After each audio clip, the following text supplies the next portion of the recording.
안녕하세요. 사연 읽어주는 남녀입니다. 오늘도 와주셔서 감사드리며 그럼 오늘의 사연 바로 시작하겠습니다. 안녕하세요. 저는 가사 도우미를 했던 30대 여성입니다. 30대의 가사 도우미라니 사실 그렇게 흔한 일은 아니에요. 제가 몸담고 있었던 업체에서도 숱한 여사님들 사이에서 제가 막내였거든요. 바로 위 언니가 43이었으니 주변에서 왜 직장 생활을 하지 않고 가사 도우미를 하느냐는 질문을 많이 받았죠. 저는 그 일이 제가 잘할 수 있는 일이라서 좋아서 한 거였어요. 사실 저는 간병사, 요양사, 산후조리사 자격증이 있습니다. 복잡한 가정사에 뒤늦게 후회와 미련이 생겨 딴 것이었어요. 그런데 정작 가족을 위해서는 쓰지도 못했죠. 제가 부모님의 친딸이 아니라는 것을 알게 된 건 중학교 3학년 때의 일이었어요. 저희 집엔 늘 아픈 어머니와 영원히 자기만의 세계에서만 살아야 하는 언니, 그리고 주변에서 개차반 소리를 듣던 아버지가 있었습니다. 어렸을 때부터 아버지가 저를 그다지 좋아하지도 않고 무시한다는 사실은 알고 있었어요. 언니는 장애가 있어 그렇다 치고 나는 그 밑에서 부모의 도움이 되려고 고군분투하는데 왜 나까지 미워하나 싶어 의아했죠. 그런데 어느 날 술에 잔뜩 취한 채 들어와 냉장고에서 또 술을 찾던 아버지가 제게 술 심부름을 시키더라고요. 애한테 술 심부름 좀 그만 시켜요. 슈퍼에서 이제 형은이한테 술 안 준다고 했어요. 왜 안 줘? 돈을 주면 물건을 파는 건 당연한 거 아니야? 원래 애들한테 술 팔면 안 돼요. 어렸을 때야 부모 심부름이라고 하고 줬지만 형은이도 이제 곧 고등학생인데 슈퍼 주인 입장에선 불안하지. 아이고, 형은이 저게 부모 몰래 술 사다 마실 깜냥이나 되고. 잔말 말고 내가 전화해 놓을 테니까 가서 사와. 이미 잔뜩 마셔놓고 뭘 또 마신다고 그래요? 형은이 너 방에 들어가라. 사오라면 사올 것이지. 무슨 여편네가 이렇게 말이 많아. 내가 당신 보고 사오라고 했어? 야, 박형은 빨리 갔다 와. 다 부셔버리기 전에. 아버지는 폭력적인 성향을 가진 사람이었습니다. 저희 가족에게 직접적으로 손댄 적은 없지만 수틀리면 집안 집기를 집어던지며 난동을 부렸어요. 겁이 난 저는 어쩔 수 없이 문을 나설 수밖에 없었죠. 하지만 표정은 좋지 않았을 거예요. 그러자 저를 본 아버지가 쓰러지듯 바닥에 드러누워 혼잣말을 하는 겁니다. 저 기집애가 꼬라보기는. 아이고, 박준홍의 인생 참 고달프다 고달프. 친자식은 병신에 양딸은 키워준 은혜도 모르고 눈깔이나 치켜들고. 이 사람이 무슨 소리라는 거야? 형은아, 얼른 갔다 와. 조심하고. 엉겁결에 문을 열고 나가긴 했는데 그 한마디가 절대 잊혀지지가 않는 거예요. 아버지 말대로라면 자폐증을 앓고 있는 언니는 친자식이었고 저는 그 집의 양딸이었던 겁니다. 너무 당황스럽고 놀라 그날은 아무 말도 하지 않고 있다가 저는 다음 날 엄마한테 물었어요. 아버지가 술에 취해서 한 말이야. 신경 쓰지 마. 아무래도 이상하다고 생각했었어. 아버지 지금까지 내 이름 한 번 다정하게 불러준 적도 없었고 내가 뭘 물어봐도 눈 한 번 마주치는 게 일이었던 사람이야. 근데 어제 그 말 듣고 나니까 뭔가 흩어져 있던 퍼즐 조각이 맞춰지는 기분이었어. 어떻게 된 건지 사실대로 말해줘. 나 데려온 애야? 아니 형은아, 내가 너를 낳았든 어디서 데려왔든 그게 뭐가 그렇게 중요해. 넌 엄마 딸이고 앞으로도 그 사실은 변하지 않아. 그러니까 그냥 그런 줄로만 알아. 말해줘. 그게 사실이라면 나도 내 친부모에 대해 알 권리가 있는 거잖아. 말해봐야 소용없으니까 그렇지. 마음 안 좋아질 텐데 뭘 하려고 그래. 왜? 나 버림받은 거야? 친부모가 나 고아원에 버렸어? 16 그 작은 심장이 쿵쿵하며 깨질 것처럼 뛰기 시작하는데 머리도 지끈지끈 아파졌습니다. 제 출생의 비밀에 대해 알고는 싶었지만 막상 진실을 마주하려니 너무 두렵고 무섭더라고요. 엄마는 계속 뜸을 들였고 말을 하지 않으려고 했었어요. 하지만 제가 끈질기게 물고 늘어지자 결국 어쩔 수 없이 입을 열었죠. 고아원 아니고 작은 집 할아버지 쪽에서 데려온 거야. 그게 무슨 말이야? 네 아버지가 장손이잖아. 근데 윤이 저렇게 태어났으니 네 아버지 말도 못하게 속상해했었어. 엄마한테 얼른 둘째 낳자고 날마다 보채는데 엄마가 윤이 낳고 건강이 많이 안 좋아져서 둘째도 안 생기더라. 그 뒤로 허구한 날 술이나 마시고 밖으로 나돌기만 하니 어디서 애라도 데리고 오면 낫지 않겠냐고 해서 작은 집 둘째한테서 널 데리고 온 거였어. 그 집은 아들 하나에 딸이 둘이라 보낼 자식이 있다고 해서. 그러니까 저는 현재 아버지의 사촌 형제에게서 데려온 양딸이었던 거예요. 저 1991년생입니다. 그런 일은 못해도 7, 80년대나 있을 법한 일이라고 생각했어요. 남의 집 속사정을 알기 힘들다지만 당시에 제가 알기로도 그렇게 잘한 애들은 없었죠. 하나 있는 애가 장애가 있다는 이유로 사촌 형제의 자식을 입양해 키운다는 게 어린 저는 이해할 수 없었습니다. 진실을 알게 된 후 저는 주저없이 친부모를 만나고 싶다고 했어요. 그건 안 된다. 왜? 너 데려오고 네 아버지랑 그쪽이랑 크게 싸우면서 사이도 안 좋아. 네 아버지가 고향에 안 가는 이유가 뭐겠어? 아버님 성화에 애를 데려오긴 했는데 네 아버지도 자존심 있는 대로 상하고 그쪽에서도 다시는 보지 말자고 해서 너 데려오고 한 번을 본 적이 없어. 그건 아버지 이야기지. 난 자식이잖아. 그쪽이 내 친부모라며. 그러면 난 보고 싶을지도 모르잖아. 내가 어떻게 자랐는지 궁금할지도 모르잖아.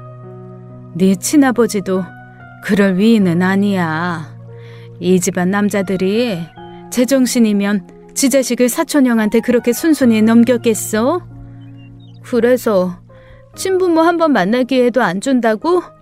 그 집에 가겠다는 거 아니야. 그냥 좀 만나보게 해줘.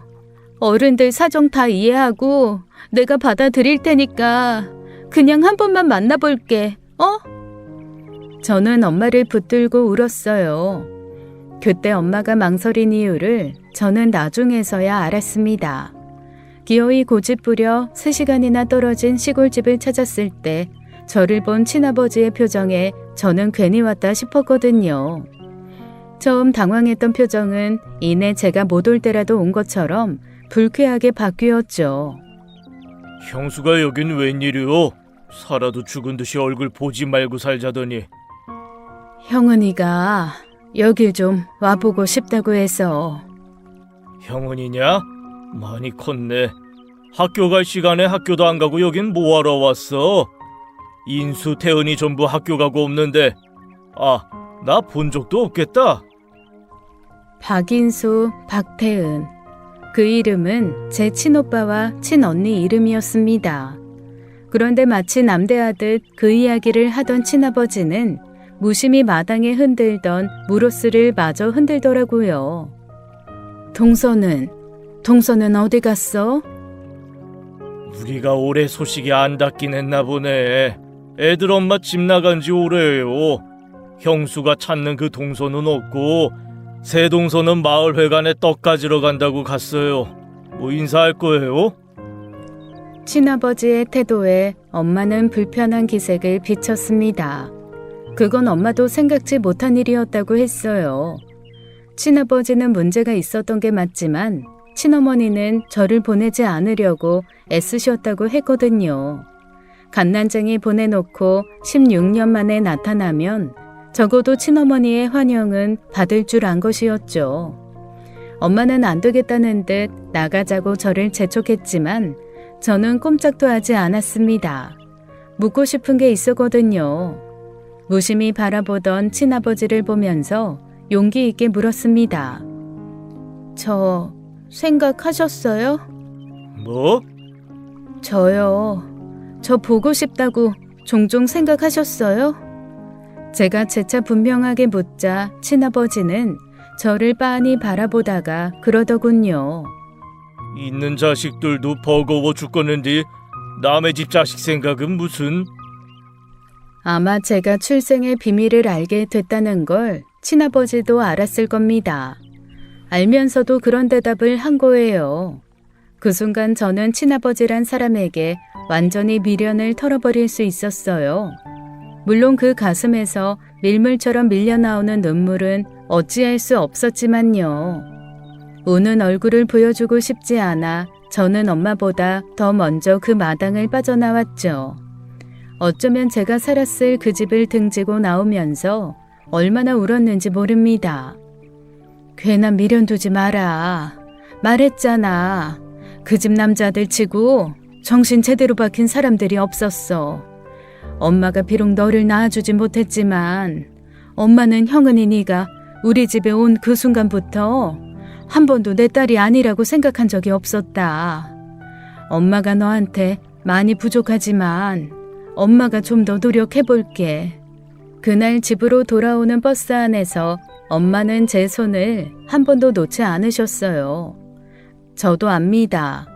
아버지는 저를 객시고 대하듯 냉랭하게 대하셨지만 엄마는 제 친엄마가 아니라는 생각을 하게 한 적이 없었으니까요. 몸도 좋지 않고 언니의 병 때문에 고생하시면서도 저에게 부담을 주지 않으려 노력하셨고요. 물론 저도 언니의 병 때문에 포기해야 하는 게 많았지만 언제나 제 편이 되어주시던 엄마 덕분에 언니의 병이 원망스러웠던 적도 별로 없었어요. 친어머니는 만날 수 없게 됐고 친아버지는 저를 부정하니 어린 제가 할 수 있는 건 그 집에서 엄마 딸로서 자라는 것 그것뿐이었습니다. 하지만 엄마가 아무리 친엄마처럼 다정히 챙겨주셔도 안 되는 건 안 되더라고요. 뿌리가 다르다는 것은 집이나 가족에게 마음을 의지하는 게 힘들게 했어요. 거기다 저를 친자식처럼 키워주시는 엄마에게 어떻게든 그 은혜를 갚아야 한다는 부담도 생긴 거죠. 몸도 안 좋고 힘든 엄마에게 가장 도움이 되는 일은 언니를 돌보는 일이었습니다. 언니는 저보다 한 살이 더 많았는데 몸집이 커지다 보니 목욕 한번 시키는 것도 엄마는 너무 힘들어 하셨거든요. 그래서 제가 언니 목욕을 시키고 등하교와 주말에 센터 방문하는 것을 책임졌죠. 그저 엄마 일을 좀 덜어드려야겠다 그 생각뿐이었어요. 그럴 때마다 엄마는 한사코 본인이 하시겠다 만류했지만요. 더 오늘은 엄마가 갈 거야. 주말에 친구도 만나고 그래야지. 맨날 윤희한테 매달려나 있고 젊어 시간 그렇게 보내는 거 아니야. 어차피 나 친구 많지도 않아. 친구가 없어? 왜? 아니, 친구가 없다는 게 아니라 이렇게 주말에 만날 친구 없다고. 친구들은 다 학원 가고 바빠. 학원? 주말에도 학원을 다녀? 그럼 엄마가 학원 보내줄까? 아, 됐어. 우리 형편에 무슨 학원. 아버지가 돈도 안 주는데 무슨 수로. 그리고 나 학원 안 다녀도 돼. 안 다녀도 중간은 하는데 다녀서 전교 1등 하면 어떡해? 그럼 나 진짜 의대 가야 할지도 몰라. 형은아, 엄마가 다른 건 몰라도 너 대학은 꼭 보내줄 거야. 그러니까 대학 등록금 같은 건 걱정하지 말고 너 손에서 할 수 있는 최선을 다해. 엄마가 아버지 몰래 대학 등록금 확실히 모으고 있으니까. 알았지? 아이고, 알았네요. 엄마 그 쌈짓돈으로 대학 가려면 진짜 좋은 대학 가야겠네. 출생의 비밀을 알게 된 후 제가 가족에게 마음을 의지하기가 힘들어진 게 어쩔 수 없는 것처럼 엄마가 제 눈치를 보게 되는 것도 어쩔 수 없었어요. 엄마는 제게 잘못한 게 하나도 없으면서 호강시켜 주지는 못할 망정 친딸의 문제를 제게 나눠주게 하는 것에 대해 죄책감을 느끼셨죠.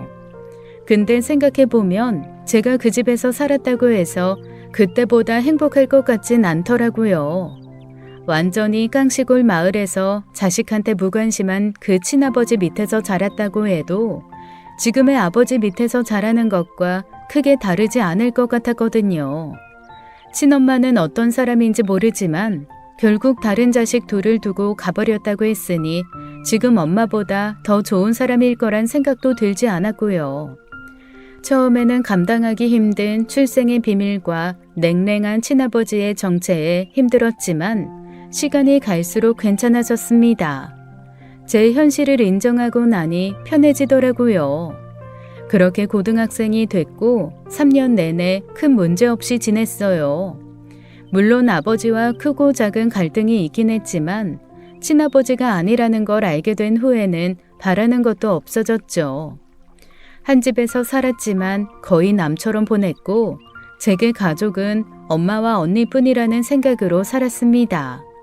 그리고 대학 입학을 앞둔 겨울이었어요. 대전에 있는 한 국립대학교에 합격 통보를 받았죠. 서울에 있는 대단한 대학도 아닌데 엄마는 눈물로 저를 안아주시며 기뻐하셨어요. 그러던 어느 날이었습니다. 외출하고 온 엄마가 다급하게 들어와 다짜고짜 안방에 널브러져 자고 있는 아버지를 깨웠어요. 여보, 여보! 아이 뭐야? 내 돈 당신이 가져갔어요? 뭔 돈? 내 통장에 모아둔 돈. 우리 형은이 대학 등록금으로 모아둔 내 돈. 아이씨, 난 또 뭐라고? 이 옆엔 얘야, 내가 돈 내놓으라고 했을 때 아무것도 없는 것처럼 굴더니 뒤로 딴 주머니 차고 있어? 배우자 몰래 딴 주머니 차는 거 그거 이혼 사유인 거 몰라? 내가 그냥 조용히 넘어가 주려고 했더니 어디서 감히 큰 소리야, 큰 소리는. 이혼이고 나발이고 그 돈 내놔. 우리 형은이 대학 등록금 내야 한단 말이야. 친자식도 아닌 남의 자식 대학은 왜 보내주는데? 돈이 썩어 남았냐, 어? 제발 윤희 아빠. 내가 이렇게 빌게. 그 돈 진짜 안 돼. 약속했단 말이야. 우리 형은이 대학 보내준다고 내가 약속했어. 형은이 데려와서 제대로 된 학원 한번 보내준 적도 없는데 기특하게 혼자 공부해서 대학 합격증 가져왔잖아. 윤희도 형은이 아니었으면 나 이렇게까지 못 키웠어. 여보, 제발 내가 이렇게 부탁할게. 먹여주고 재워줬으면 그만한 건 당연히 해야 하는 거 아니야? 뭘 그렇게 대단한 일을 했다고 대학식이나 보내줘? 야, 박형은, 너 이리 와봐. 네. 너 대학 갈 생각했냐? 너 그럼 염치도 없는 거야. 어떻게 보면 네 부모가 포기하네. 우리가 데려와 키워준 건데 양심도 없이 대학까지 보내달라고 하려고 했어? 여보! 잔말 말고 취직해. 내가 아는 사람 사무실에 딱 꽂아줄 테니까 거기 가서 격리를 하든 청소를 하든 돈부터 벌어서 너 그동안 키워주고 먹여준 값은 해야지. 아버지가 저 먹여주고 재워준 것도 아니면서 엄마도 안 하는 생색을 내세요? 뭐? 야, 너 다시 말해봐. 평생 집에 벌어다 준도 없이 기생충처럼 잊을만 하면 들어와서 밥이나 축 냈으면서 왜 부모라도 되는 것처럼 키워준 값 내놓으라고 하냐고요. 벼르고 있던 분노가 붙잡을 새도 없이 불쑥 튀어나왔고 저는 아버지의 무지막지한 소나기에 사정없이 고개가 돌아가고 말았어요. 왼쪽 귀가 잠시 들리지 않을 정도로 엄청난 힘으로 제 뺨을 내리친 겁니다. 이 싸가지 없는 년이 너 지금 뭐라 그랬어? 뭐 기생충? 이게 보자 하니까 내가 너 데려오고 싶어서 데려온 줄 알아? 양훈이는 뭐 너 보내기 싫어 억지로 보낸 줄 알아? 그 집에서도 너 싫다고 보낸 거야.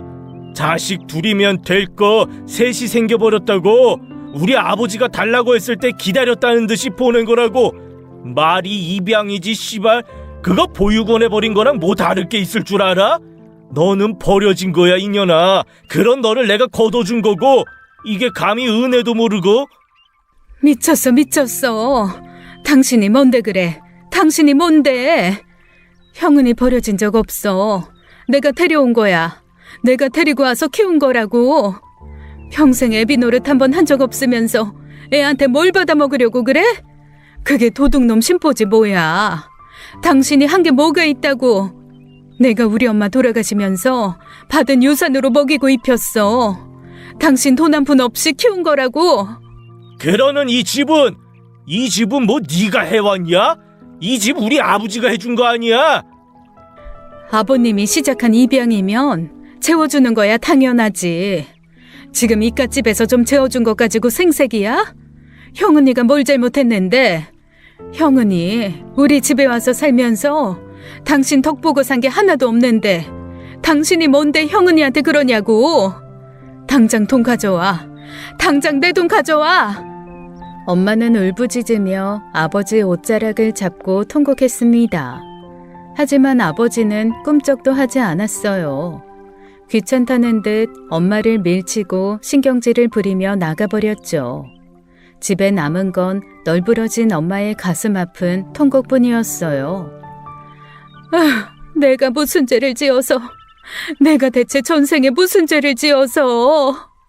엄마, 괜찮아. 일어나. 난 괜찮아.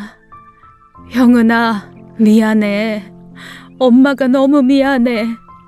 네 아버지가 모르게 하려고 꾹꾹 숨겨뒀는데 내가 정말 너 대학은 보내주려고 용을 쓴 건데. 괜찮아, 대학은. 내가 벌어서 내년에 가면 돼. 엄마 마음 잘 알았으니까 나는 간 거나 다름없어.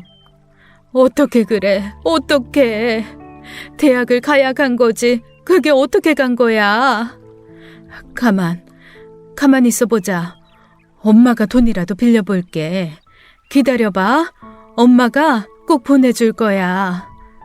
엄마는 급하게 일어나 휴대전화를 뒤지기 시작했습니다. 그날 밤새도록 아는 지인에게 전화를 돌렸지만 늘 빈곤하게 살았던 저희를 도와주는 분들은 없었죠. 결국 저는 일단 대학을 포기하고 취직하게 된 겁니다.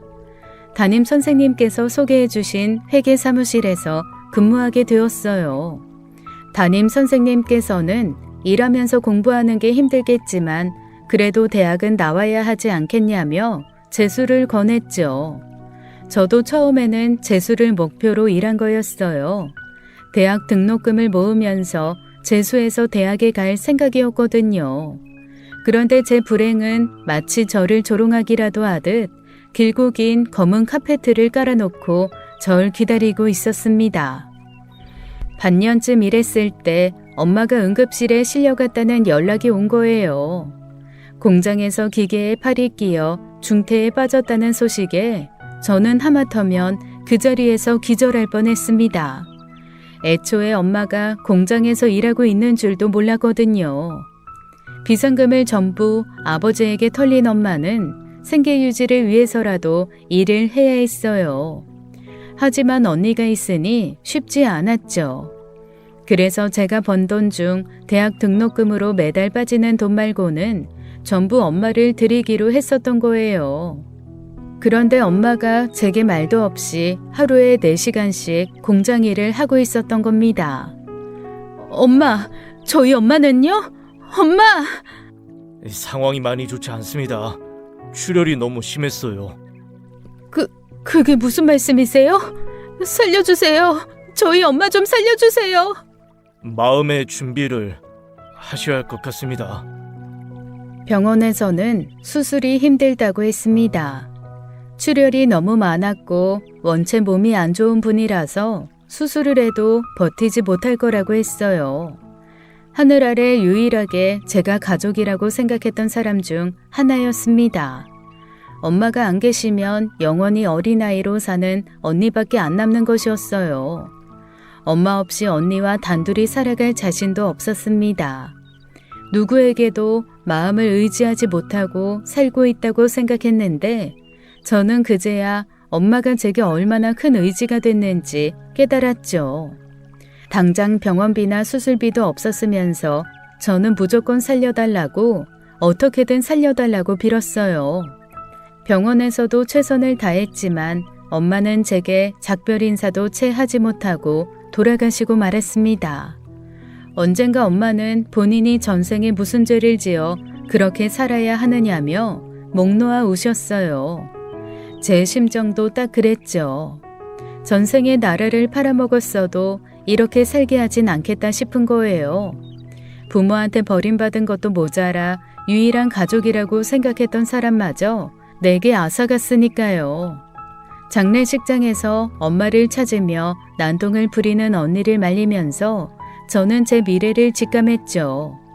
앞으로는 결코 쉽지 않겠다. 더 이상 내 인생이란 있을 수 없겠다라고요. 하지만 제 불행은 거기서 끝나지 않았습니다. 마치 하늘이 작정하고 제 인생을 짓밟기로 마음먹기라도 한 것 같았어요. 평소엔 엄마가 언니를 시설에 맡겨두고 일을 다니셨던 걸로 알아요. 일하는 시간이 짧지 않아 가능한 일이었죠. 저는 오전 9시 출근에 6시에 일이 끝나는 상황이라 언니가 문제였어요. 오랫동안 알고 지내시던 선생님들이 배려를 해주셔서 며칠은 종일 맡겨둘 수 있었지만 대책이 필요했죠. 결국 저는 이를 악물고 아버지에게 부탁해야만 했습니다. 사실 부탁이라고 하는 것도 웃기잖아요.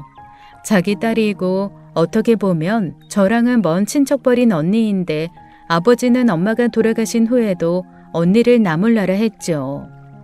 장례식장에서 조문객들을 앉혀놓고 사망보험 하나 안 들고 갔더라는 막말을 하던 사람이니 기대도 안 했지만요. 공장에서 나온 돈은 고스란히 아버지 주머니로 들어갔고 저는 썩은 동아줄이라도 잡아야 했습니다. 선택해요. 언니 시설에 맡길 돈을 내놓던지 아니면 내가 일하는 동안 아버지가 언니를 보던지. 네가 뭔데 선택을 하라 말아야? 그러면 언니 저대로 그냥 두겠다는 거예요? 저 아니면 아버지가 책임져야 하는 거예요. 저 딸로 인정도 하지 않으면서 저한테 언니 맡겨두는 것도 참 웃기지 않아요? 윤희는 내가 좋은 시설에 보낼 테니까 너 신경 쓰지 마. 시설에 보낸다고요? 아주 맡기겠다는 거예요? 안 돼요. 어떤 시설에 보내려고 하는지 모르겠지만 아버지가 맡긴다고 하는 곳이야 뻔하죠. 절대 안 돼요. 내가 볼게요. 내가 일하는 동안에만 언니 맡길 수 있도록 대책을 세워달라는 거잖아요. 아니 내가 왜 그래야 하냐니까. 적당한 시설에 보내면 나도 편하고 너도 편한 일 아니냐? 언니가 안 편하잖아요. 안 그래도 언니 지금 엄마 찾는 거 몰라요? 분리불안 증세로 자다가 이불에 실수도 해요. 이 상황에 낯선 곳으로 아예 보내버리면 언니 어떻게 될지 어떻게 알아요? 아버지 언니 친아빠잖아요. 저한테 모질게 굴어도 언니한텐 그러면 안 되죠. 언니는 저렇게 태어나고 싶어서 태어났어요? 아버지는 탐탁치 않은 얼굴로 절 바라보다가 아무 말도 하지 않으셨어요. 그 모습을 보며 그 사람에게도 아주 조금은 양심이 남아있는 걸지도 모른다고 생각했죠. 엄마는 자기 앞으로 나온 보상금을 언니에게 써주길 바랐을 테니까요. 그걸 아는 사람이라면 언니를 시설에 보내자는 말은 차마 못 꺼냈을 겁니다. 엄마가 아버지와 이혼하지 않았던 건 하고 싶지 않아서가 아니라 할 수 없어서였어요. 아버지가 끝까지 해주지 않았거든요. 장애가 있는 언니를 키우는 처지에서 이혼 소송을 감당할 여유 같은 건 없었겠죠. 분명 하늘에서 후회하고 계실 거예요. 진작 이혼할 걸 하고요. 그랬다면 그 돈은 전부 언니와 제게 돌아왔을 테고 언니를 보살피는 일도 훨씬 수월했을 테니까요. 제가 한치의 물러섬도 없자 결국 아버지도 포기한 듯 했습니다. 돈을 내어주겠다고 한 게 아니라 제가 일을 하는 동안 당분간은 아버지가 봐주시기로 한 거예요. 시설에 보냈다가 돌아와서 몇 시간만 보면 되는 거라 그렇게 어렵지도 않았고요. 그렇게 며칠은 순조롭게 지나가는 듯 했습니다. 어느 날 집에 돌아왔더니 언니가 없는 거예요. 언니! 화장실에 있어? 나왔어, 언니! 온 집안을 뒤지며 찾아다녔지만 언니는 머리털도 보이지 않았습니다. 순간 섬뜩한 생각이 들어 언니 방의 옷장을 열었는데 옷장이 엉망이 되어 있더라고요. 보이지 않는 옷도 많고요. 놀라 아버지께 연락했더니 전화는 안 받고 문자만 하나 딸랑 보내는 겁니다. 윤이 좋은 곳에다 맡겼다. 그러니까 너도 이제 나가라. 집 할 거야. 순간 휴대전화를 벽으로 집어 던지고 싶은 충동을 가까스로 억눌렀어요. 만약 눈앞에 아버지가 있었더라면 전 침이라도 뱉었을 겁니다. 그때부터 전화를 받을 때까지 해대기 시작했어요. 1시간 가까이 전화를 하자 전화가 꺼졌고 저는 틈을 두고 다시 전화해 받을 때까지 계속했죠. 그러자 한밤중이 되어서야 짜증스럽게 전화를 받더군요. 아이씨, 미연이 미쳤나? 너 지금 장난하자는 거냐? 언니 어딨어요? 언니 어디로 보냈는지 말해요. 내 딸 내가 알아서 처리했다는데 네가 무슨 상관인데? 네가 윤희 친동생이야?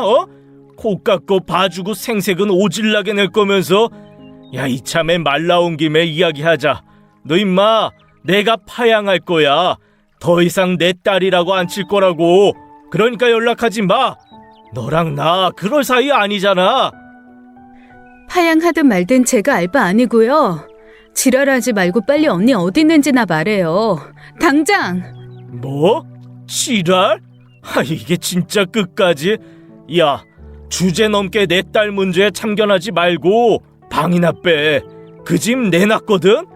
그래도 얼굴 보고 산정 있어 미리 말해주는 거야. 빨리 방 한 칸이라도 얻어야 하지 않겠냐? 당신, 내가 저주할 거야. 죽을 때까지 모든 불행이 당신한테 돌아가도록 저주할 거야. 당신이 마지막에 눈 감는 그 순간까지 당신 곁엔 아무도 없어서 외롭고 쓸쓸하게 죽어갈 거라고. 분명히 기필코 그렇게 될 거야. 반드시. 울분에 가까운 저주에 아버지는 비웃음만 남기고 전화를 끊어버렸습니다. 그 뒤로 언니를 찾으려고 전국에 있는 시설을 다 뒤져보려고 용을 썼어요.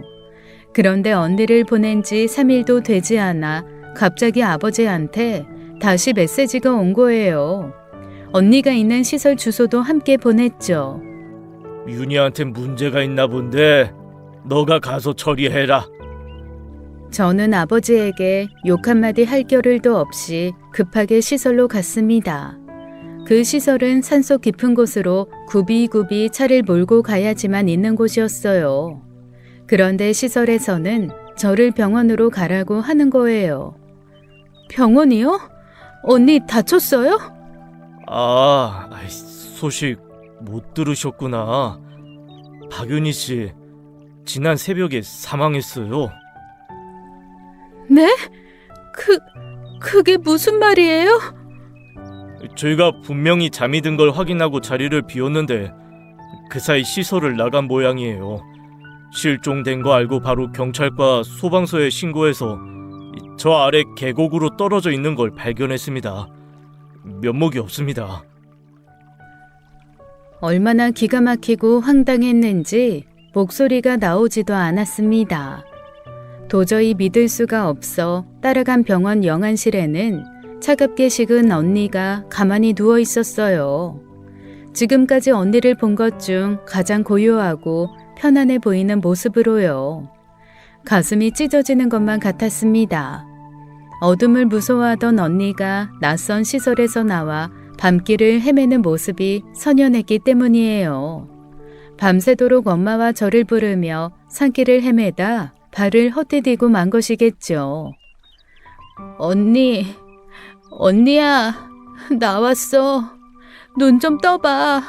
언니. 언니는 제 부름에 대답하지 못했습니다.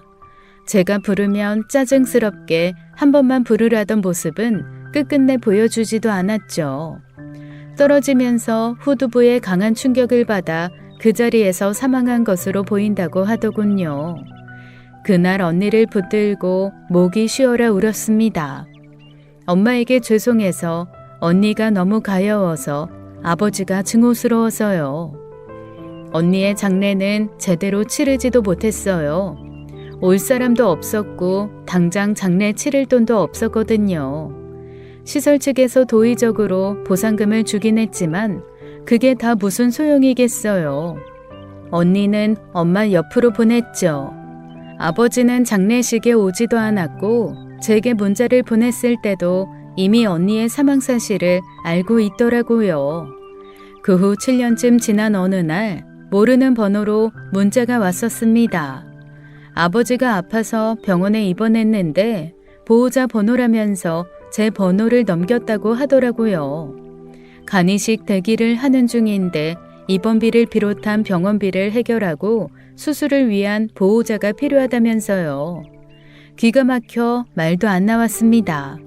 병원 말로는 이 시간이면 답도 없는 상황이라 빠른 시일 내에 수술이 필요하다고 했지만 전 딱 2마디 하고 끊었습니다. 그런 사람 몰라요. 그 사람 문제로 다신 연락하지 마세요. 그럼에도 몇 달 뒤 돌아가셨다는 연락도 왔는데 시신은 무연고자 처리해달라고 했죠. 눈물 한 방울도 아깝더군요. 저한테는 쓰레기 그 이상도 이하도 아닌 사람이었으니까요. 엄마가 돌아가시고 언니가 그렇게 개죽음을 당한 것만 생각하면 오히려 아버지는 너무 편안하게 돌아가신 것 같다는 생각도 들었습니다. 언니의 죽음 이후 방황하던 저는 꽤 힘들게 살아야 했어요. 급하게 방을 알아보고 그저 영혼 없이 집과 회사를 오가며 그저 일만 했죠. 그렇게 3년을 살다 보니 회사 과장님께서 그러시더라고요.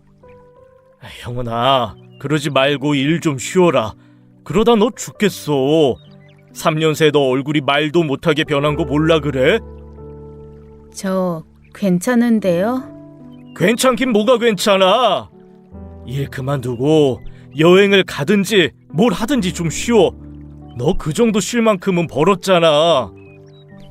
과장님뿐만이 아니라 주변 어른들께서 전부 휴식을 권했습니다. 다시 돌아올 자리는 얼마든지 비워둘 테니 가족과 완전한 이별을 하고 오라고요. 그렇게 떠밀리듯 3년 만에 휴직하고 한 달을 방 안에 틀어박혀 있었어요. 제게는 휴직이 달갑지도 않았고 오히려 먹지도 씻지도 않으니 사람이 진짜로 죽어가는 것 같더라고요. 그러다 우연히 텔레비전을 보다가 요양사와 간병사에 대한 정보를 접하게 된 거예요. 언니 생각도 나고 차라리 처음부터 저런 일을 했더라면 언니를 시설에 맡기고 제가 그 시설에서 일할 수 있었을 텐데 싶은 뒤늦은 후회가 들더라고요.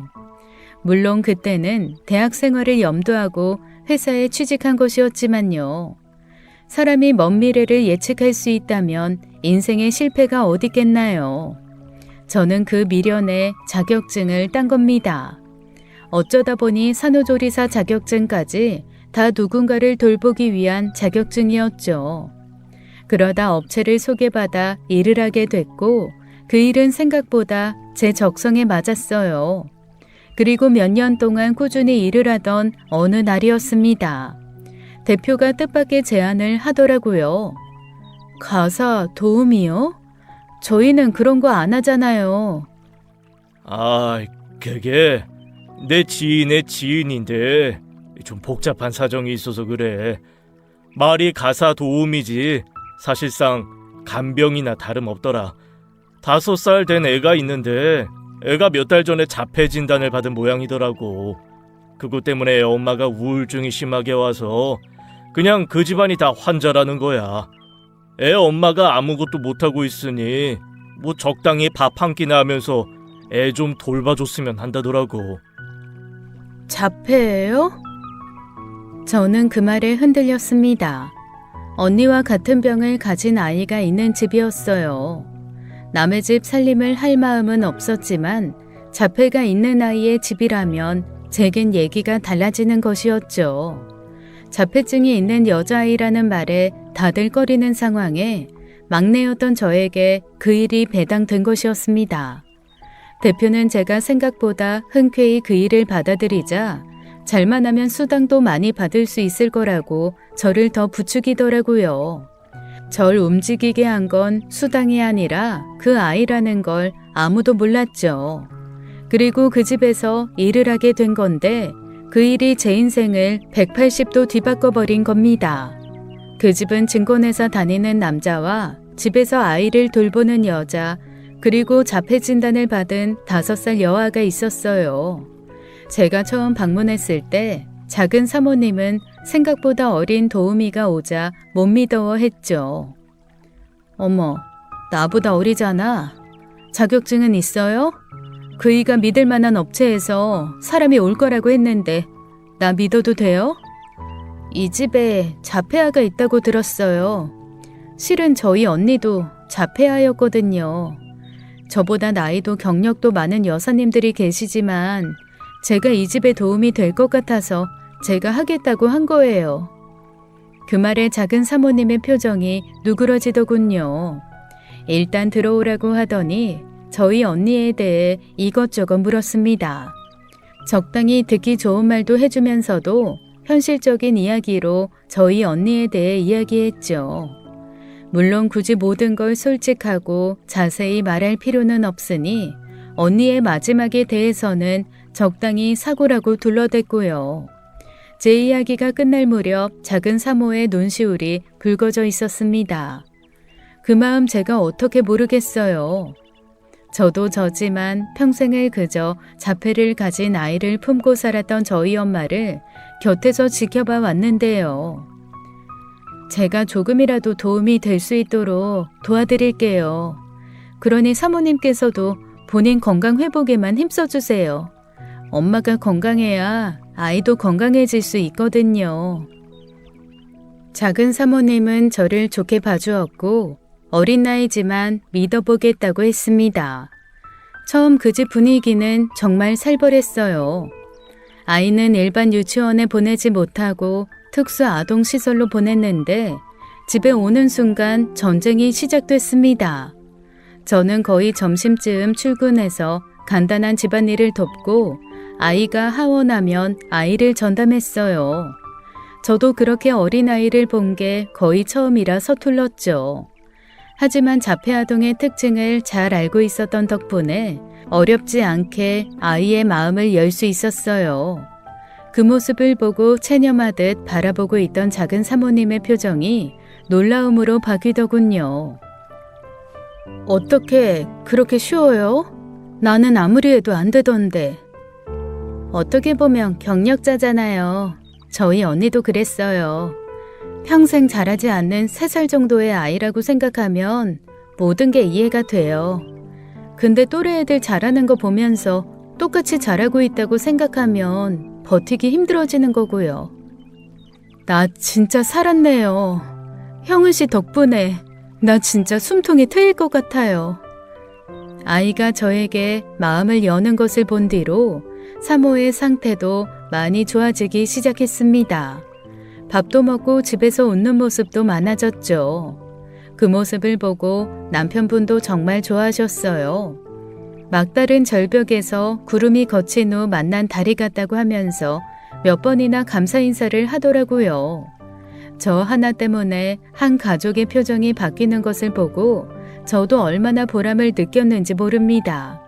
그 일을 시작한 이후 그런 기쁨은 또 처음이었거든요.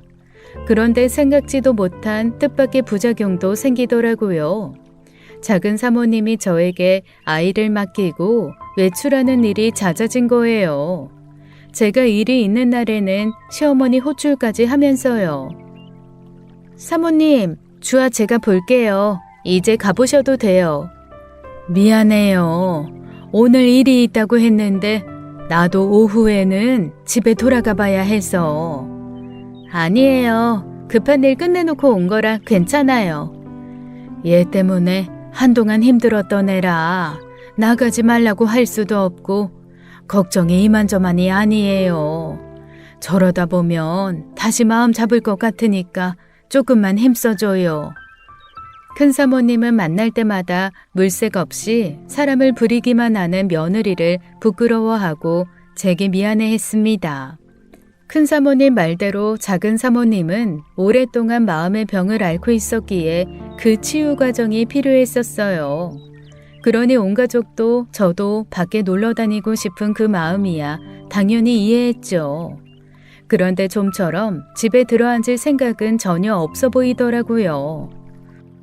당신 정말 너무한 거 아니야? 지금 시간이 몇 시야?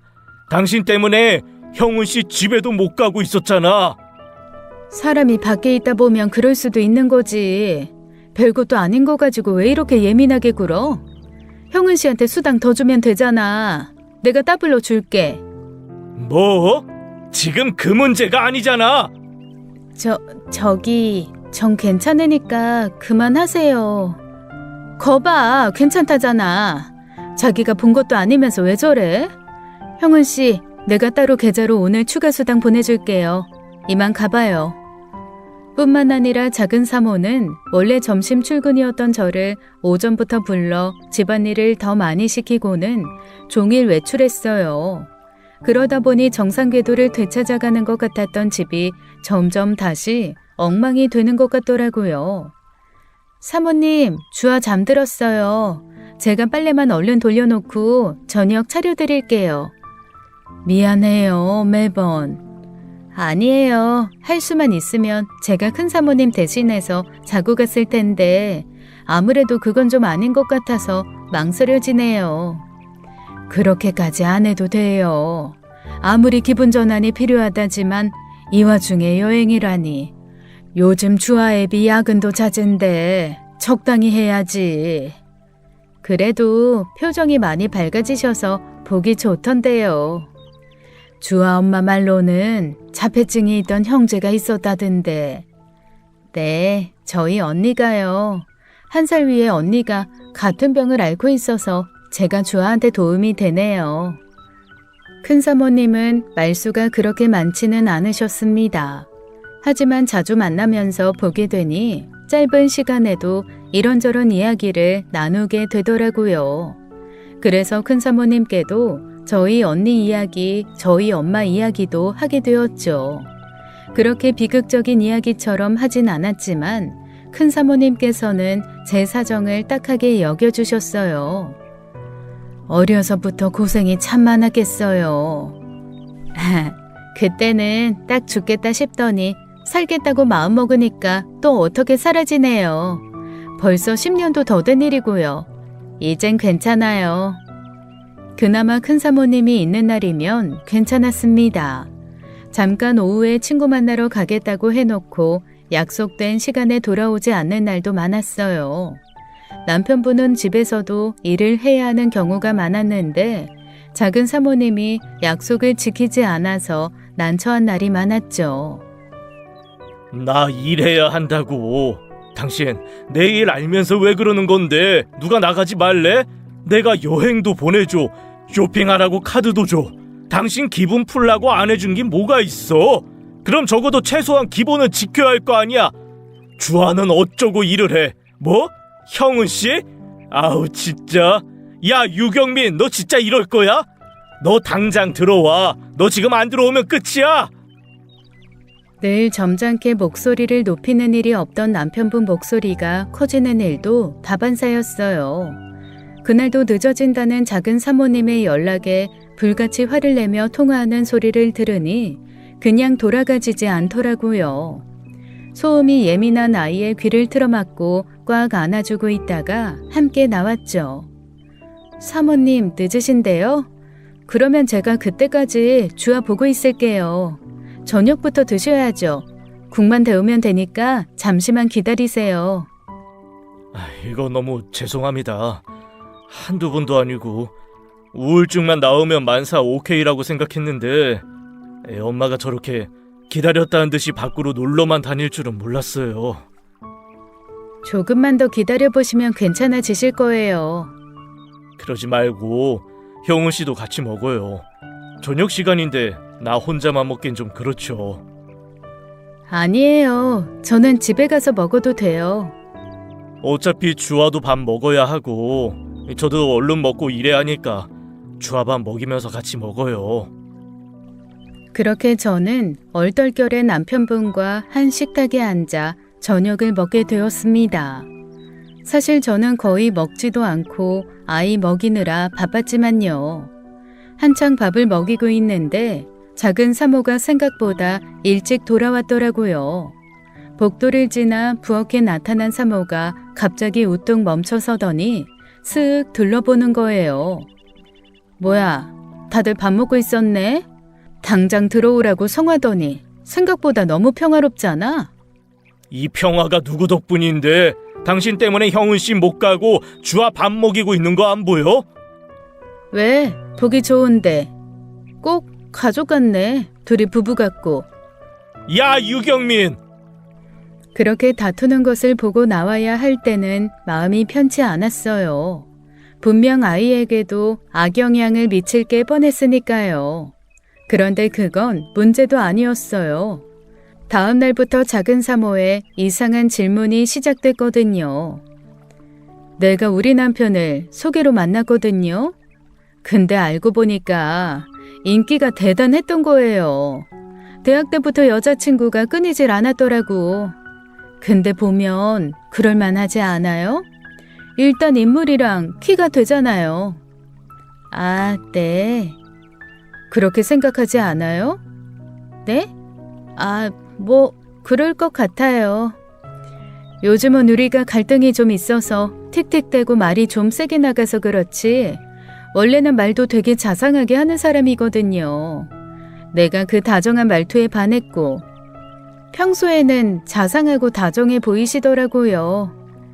형은 씨도 그렇게 느꼈어요? 우리 남편 다정해서 괜찮죠? 네? 아, 네. 가정적이시고 좋으신 분이죠. 어때요? 뭐가요? 우리 남편 같은 사람. 게다가 지금도 저한테 둘째 셋째 같자고 밤마다 조르는데 돈도 잘 벌고 참 괜찮지 않아요? 네, 뭐... 근데 형은 씨는 왜 결혼 안 해요? 지금도 사실 좀 늦은 거 아닌가? 애 가지려면 지금도 늦었어요. 처음엔 의미를 알 수 없는 말을 늘어놓더니 그 뒤로부터는 노골적으로 남편분에 대한 얘기를 하는 겁니다. 미혼으로서 자기 남편이 어떻냐, 솔직히 말해 다른 마음 품은 적 한 번도 없었냐, 나이도 비슷한데 안 그러고 싶어도 마음이 저절로 가지 않겠냐 그러면서요. 웃으면서 하는 말이었지만 계속 듣다 보니 너무 거북하고 마음이 불편해지더라고요. 작은 사모님한테는 말할 기회를 놓치고 큰 사모님께 말씀드리게 되었죠. 괜히 큰 사모님이나 남편분에게 이상한 소리가 들어갈까 걱정도 됐거든요. 아무래도 일을 좀 쉬어야 할까 싶어요. 갑자기 왜요? 무슨 일 있어요? 아니, 그게 아니라 작은 사모님께서 아무래도 저랑 남편분을 좀 의심하는 것 같아서요. 에? 형은 씨랑 우리 주원이를요? 그럴 리가. 자꾸 불편한 질문만 하시고 넌지시 캐물으려고 하시는데 매번 너무 불편해서요. 계속 그러시면 일 쉬어야겠다 생각하고 있어요. 별일이네. 형은 씨는 신경 쓰지 말아요. 내가 알아서 할 테니. 그게 요즘 고삐 풀린 망아지처럼 살더니 어떻게 됐나 보지. 사모님께서 본인이 단단히 이르겠다 말씀하셔서 일단 사모님께 그 문제를 맡겼습니다. 그런데 작은 사모는 무슨 생각인지 저를 아예 남편분과 불륜을 저지른 상간녀 취급을 하더라고요. 형은 씨, 솔직하게 말해요. 나 없을 때 내 남편이랑 무슨 일 있었죠? 사모님, 지난번부터 자꾸 왜 이러세요? 무슨 일이 있다고 그러세요? 거실에 홈캠도 있고 저 남편분 만나는 시간도 많지 않다는 거 아시잖아요. 그러니까 말이에요. 하필 홈캠은 거실에만 있고 자꾸 형은 씨는 거실에서 벗어나는 일이 많고. 그거야 주아 때문에 이방저방 옮겨 다니느라 그렇죠. 주아 낮잠 자는 시간도 있는데 그때도 거실에 없던데? 그때는 집안일 하느라 비울 때도 있었겠죠. 사모님, 대체 왜 그러세요? 저랑 남편분 사이 의심하시는 거예요? 절대 아니에요. 그럴 리 없잖아요. 근데 왜 남편이 자꾸 형은 씨를 쳐다보지? 네? 사모님! 작은 사모님은 남편분이 틈만 나면 저를 이상한 눈빛으로 쳐다보고 있다고, 그건 도저히 고영주의 눈빛이 아니라며 저를 몰아세우더라고요. 억울해 미치겠다 싶은 그 순간 작은 사모는 은밀한 제안을 했습니다. 3천, 딱 3천만 줘요. 그럼 내가 순순히 이 집에서 물러나 줄게. 네? 3천이라뇨. 물러나다니요. 알 거 다 아는 사람이 순진한 척 왜 그래요? 형은 씨도 괜찮지 않아요? 내 남편 스펙 괜찮고 주아, 형은 씨 잘 따르고 이 집에서 나 대신 살면 형은 씨한테는 완전 인생 역전 아닌가? 말도 안 되는 소리 하지 마세요. 저 오늘부로 일 그만두겠습니다. 사모님 그렇게 자꾸 본인 사정만 강조하시면서 저 부려먹으실 때도 주아 보면서 참은 거예요. 엄마가 제자리로 돌아와야 주아도 결국 행복해지니까요. 근데 이건 해도 해도 너무하시잖아요. 선 넘으셨어요. 이만 가볼게요. 결국 소송하라는 거예요? 내가 소송 없이 물러나 주겠다는 건데 괜히 소송하면 기록 남아서 나중에 진짜 결혼하고 싶을 때도 못할 텐데? 사모님! 그때였습니다. 마침 남편분께서 들어오셨고 현관에서부터 큰 소리가 오가는 것을 눈치채고 물으셨어요. 무슨 일이야? 형은 씨 왜 그래요? 저 이만 가볼게요. 저 가게 해주세요. 잠깐만요. 울어요? 아니 왜? 그때 남편분께서 제 손목을 붙잡아 세웠고 작은 사모님은 이거 보라는 듯 비웃음을 흘리더라고요. 이래도 아니에요? 내가 뭐 망상증이라도 걸렸다고 생각했나? 내가 다 짐작가는 바가 있어서 그러는 건데. 당신 대체 무슨 소리를 하는 거야? 형은 씨한테 무슨 소리를 했길래 이러는데? 여자의 촉. 당신까지 왔으니 내가 단도직입적으로 말할게. 이 집 절반 줘. 그럼 나 미련 없이 두 사람 사이에서 빠져줄 테니까. 재산 절반, 양육비 거절. 그것만 동의하면 바로 합의 이혼 서류 제출해. 뭐? 이혼? 유경민, 너 지금 무슨 말 하는 거야? 와이프 앞에서 외간 여자 손목 붙잡고도 그런 소리가 나오지? 아니, 그건... 남편분은 순간 말문이 막힌 듯 입을 다물었습니다. 작은 사모는 이때다 싶어 기다렸던 맹수처럼 남편분을 몰아세웠죠. 당장 이혼하자고 저희 두 사람 관계 다 알고 있다며 헛다리를 짚어도 한참 잘못 짚은 것이었죠. 더는 못 들어주겠다 싶어 돌아서려는 그때였어요. 엄마 때문에 그런 거야. 뭐? 이 상황에 어머님 핑계를 댄다고? 참나 어이가 없네. 안 그래도 형은 씨한테 말하려고 했는데 하필 타이밍이... 무슨 말씀이신데요? 아마 내가 말해도 못 믿을 거예요. 잠깐만 기다려보세요. 저희 엄마한테 연락드릴 테니까. 당신도 가만히 있어. 나 지금 억울해서 참고 있는 거 아니야. 나도 당신 벼르고 있었으니까 기다려. 남편분은 그 자리에서 큰 사모님께 연락했고 큰 사모님은 30분도 안 돼서 집으로 오시더라고요. 그런데 오시자마자 다짜고짜 작은 사모님께 뭔가를 던졌어요. 그건 사진 여러 장이었는데 작은 사모님이 외출할 때 찍힌 사진들이었죠. 얼핏 봐도 아이 엄마라고는 볼 수 없는 노출이 심한 의상을 입고 클럽에서 춤을 추는 모습들이었습니다. 남자들과 불필요한 스킨십을 하는 사진도 있었죠. 그 순간 작은 사모님의 얼굴은 사색이 되더라고요. 어머니, 이게 어떻게 저한테 사람 붙이셨어요? 하도 미친 망아지처럼 설치길래 보다 못해 내가 이상하다 싶어 사람 붙였다. 어머니, 이거 사생활 침해예요. 그냥 젊었을 때처럼 스트레스 풀려고 클럽 간 거고 그러다 보니 불필요한 접촉이 있었던 거지. 어머니가 생각하는 이상한 일은 없었다고요. 이걸 보고도 네 입에서 그런 말이 나오나 보자. 그때 큰 사모님께선 기다렸다는 듯이 사진 한 장을 더 던졌습니다. 대낮에 술에 취해 몸도 못 가누던 작은 사모가 남자 품에 안겨 모텔 앞에서 찍힌 사진이었죠. 저와 남편분을 불륜으로 몰아세워 이혼하려고 했던 진짜 이유가 바로 그 남자 때문이었던 거예요. 나중에 결국 이혼 소송을 하게 됐는데 그때 그러더랍니다. 자기 인생은 이미 거기서 끝난 것 같아서 그랬다고요. 남편이 아무리 잘나도 결국 고칠 수 없는 장애아를 키워야 하는 엄마한테 어떤 미래가 있겠냐고요. 저는 그 얘기를 전해 들으면서 저희 엄마 생각이 나 가슴이 미어지는 줄 알았어요. 저희 엄마는 언니 장애에 인생이 끝났다고 생각하지 않으셨습니다. 영원히 세살에 머물러 있는 언니를 키우는 과정에서 끊임없이 행복을 찾으려고 노력하는 분이시니까요. 저만 그런 줄 알아요? 저 사람도 마찬가지예요. 형은 씨랑 분명히 뭐가 있다고요. 그렇지 않고서야 저 사람이 형은 씨 몰래 자꾸 곁눈질을 했겠어요?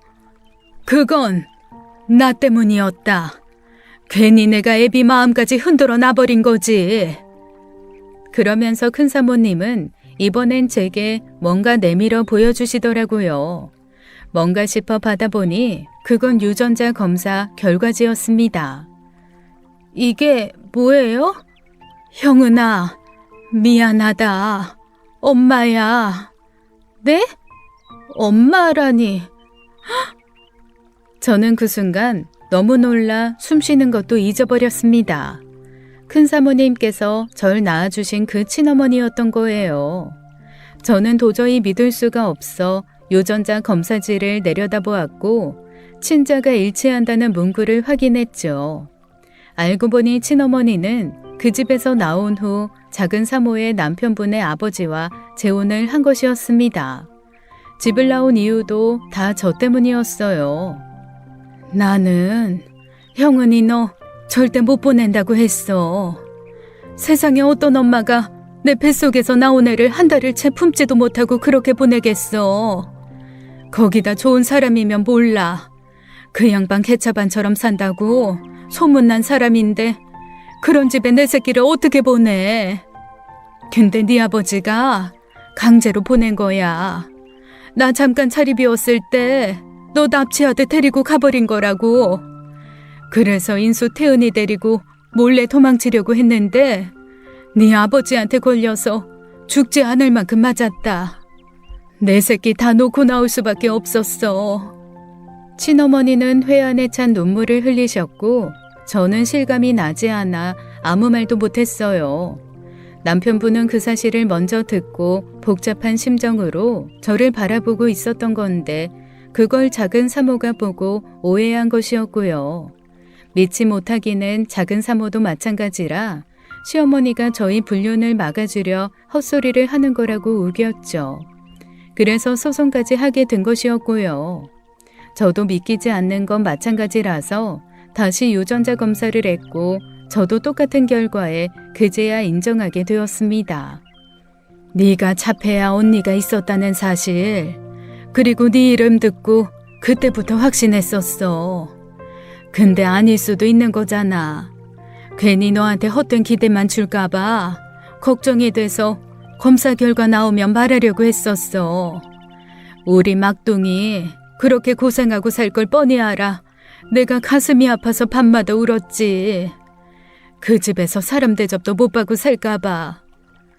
그래도 저 키워주신 엄마는 진심으로 저 키워주셨어요.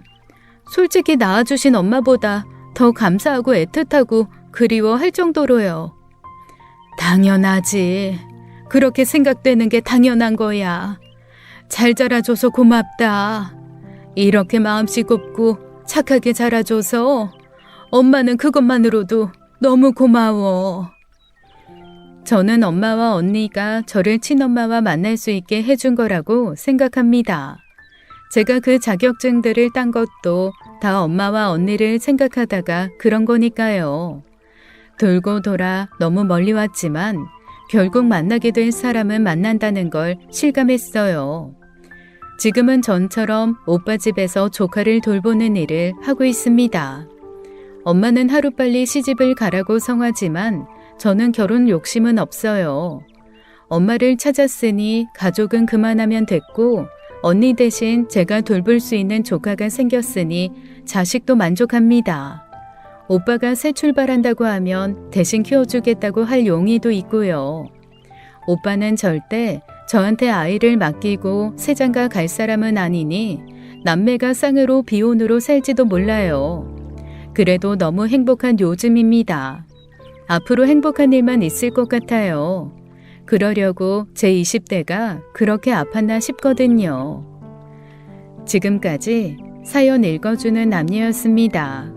끝까지 시청해주신 여러분 감사드리며 저희는 다음 사연으로 돌아올게요. 감사합니다.